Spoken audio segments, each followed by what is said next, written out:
जय शिवराय मित्रांनो राज्यातील पशुपालकांसाठी राबवली जाणारी एक महत्त्वाची अशी योजना म्हणजे केंद्र पुरस्कृत राष्ट्रीय पशुधन अभियान अर्थात NLM या योजनेच्या संदर्भातील दोन अतिशय महत्त्वाचे असे अपडेट आजच्या व्हिडिओच्या माध्यमातून जाणून घेण्याचा प्रयत्न करणार आहोत। ज्याच्यामध्ये पहिला अपडेट असणार आहे या योजनेच्या अंतर्गत केलेल्या आणि प्रलंबित असलेल्या 515 अर्जाच्या संदर्भातील, आणि दुसरा अपडेट आहे या योजनेमध्ये पशुधन विमा योजना ही नवीन बाब समाविष्ट करण्याच्या संदर्भातील। मित्रांनो, आज 5 ऑगस्ट 2026 रोजी या योजनेच्या अंतर्गत पशुधन विमा योजना ही बाब समाविष्ट करण्यासाठी मंजुरी देण्यात आलेली आहे। जनावरांना आपण जर पाहिलं तर विविध कारणास्तव जनावरांचा मृत्यू होतो, ज्याच्यामध्ये वेगवेगळे आजार असतील, सर्पदंश असतील, आणि अशा परिस्थितीमध्ये जनावरांना विमा जर मिळाला तर त्यांची ती नुकसान भरपाई त्या पशुपालकांना मिळू शकते।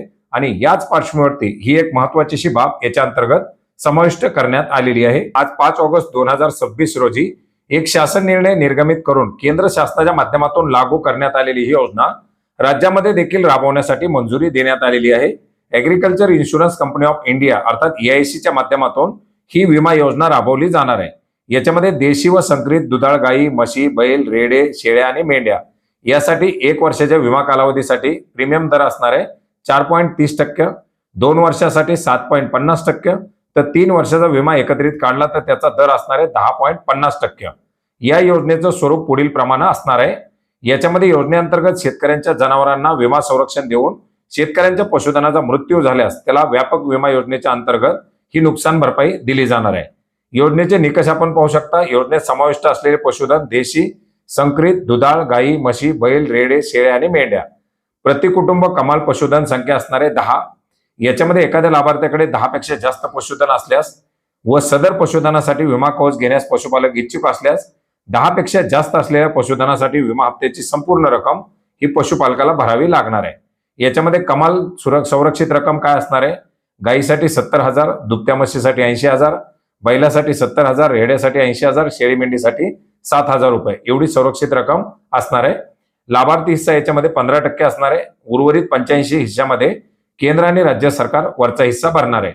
कमाल 3 वर्ष, तथापि लाभार्थ्याच्या इच्छेनुसार 1 वर्ष, 2 वर्ष, 3 वर्ष हा विमा काढता येणार आहे। विम्यासाठी गाई बैलीचं जे काही वय असेल 1 वर्षाच्या पॉलिसीसाठी 2 ते 8 वर्ष, 2 वर्षाच्या पॉलिसीसाठी 2 ते 7 वर्ष, 3 वर्षाच्या पॉलिसीसाठी 2 ते 6 वर्ष, म्हैस रेडे 3 ते 10 वर्ष, 3 ते 9 वर्ष, 3 ते 8 वर्ष, शेळी मेंढीसाठी 1 ते 3 वर्ष, 2 वर्षाच्या पॉलिसीसाठी 1 ते 2 वर्ष, आणि 3 वर्षाच्या पॉलिसीसाठी 1 वर्षाचा पशु असेल तरी चालणार आहे। पशुधनाचा प्रकार विमा हप्त्यासाठी दिलेला आहे। 1 वर्षासाठी 4.30% अर्थात कमी दरामध्ये विमा मिळणार आहे पशुधन विमा, 2 वर्षासाठी 7.5% आणि 3 वर्षासाठी 10.5%। याच्या अंतर्गत विमा उतरवण्यासाठी पशुधनाची नोंद 12 अंकी एअरटॅगद्वारे भारत पशुधन प्रणालीवरती त्याची नोंद झालेली असणं गरजेचं आहे। त्या पशुधनाचं स्वास्थ्य प्रमाणपत्र घ्यावं लागणार आहे। याच्यासाठी कागदपत्र काय लागणार आहेत? पशुपालकाचं ओळखपत्र, मतदार ओळखपत्र किंवा आधार, इतर काय असेल ते, पशुधनाचा सर्व बाजूचा उभा असलेला फोटो, त्याचं टॅगिंग केलेलं असणं गरजेचं आहे, आणि याच्यासाठी एक डॉक्टरच्या माध्यमातून पशु स्वास्थ्य प्रमाणपत्र हे सुद्धा या ठिकाणी द्यावं लागणार आहे। अशा प्रकारची कागदपत्र या ठिकाणी द्यावी लागणार आहेत। कोणत्या कोणत्या बाबीसाठी हा विमा मिळणार आहे, त्याचा कव्हर कशा प्रकारे केला जाणार, याची सर्व माहिती सुद्धा या GR च्या माध्यमातून देण्यात आलेली आहे। मित्रांनो, याचबरोबर दुसरं महत्त्वाचं NLM च्या संदर्भात जे अपडेट आहे ते म्हणजे जी काही NLM योजना राबवली जात आहे त्या योजनेमध्ये 2024-25 मध्ये मोठ्या प्रमाणात ज्या शेतकऱ्यांच्या माध्यमातून, पशुपालकांच्या माध्यमातून अर्ज करण्यात आलेले होते, असे जवळजवळ 515 अर्ज राज्य सरकारची मंजुरी मिळाल्यानंतर सुद्धा केंद्र शासनाच्या एंडवरती बाकी आहेत किंवा त्याची केंद्र स्तरावर मंजुरी आणि अनुदानाचं वितरण बाकी आहे। याच्यामध्ये बँक अधिकाऱ्यांना स्टँडर्ड फॉर्मॅट 4 अपलोड करताना पोर्टलवरती काही अडचणी येत आहेत आणि त्याच्यामुळे प्रस्तावाची प्रक्रिया रखडली आहे।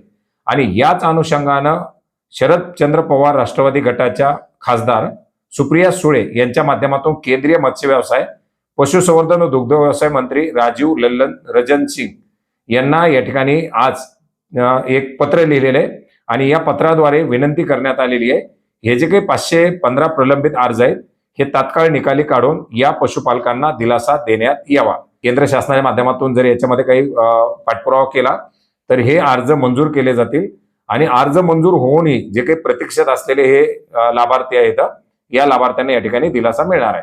तर मित्रांनो, NLM अर्थात राष्ट्रीय पशुधन विकास योजना जी आहे या योजनेच्या संदर्भातील हे महत्त्वाचं असं अपडेट होतं। मित्रांनो, हा GR आपण maharashtra.gov.in या संकेतस्थळावरती पाहू शकता. याची लिंक आपल्याला व्हिडिओच्या डिस्क्रिप्शन बॉक्समध्ये सुद्धा मिळेल. धन्यवाद.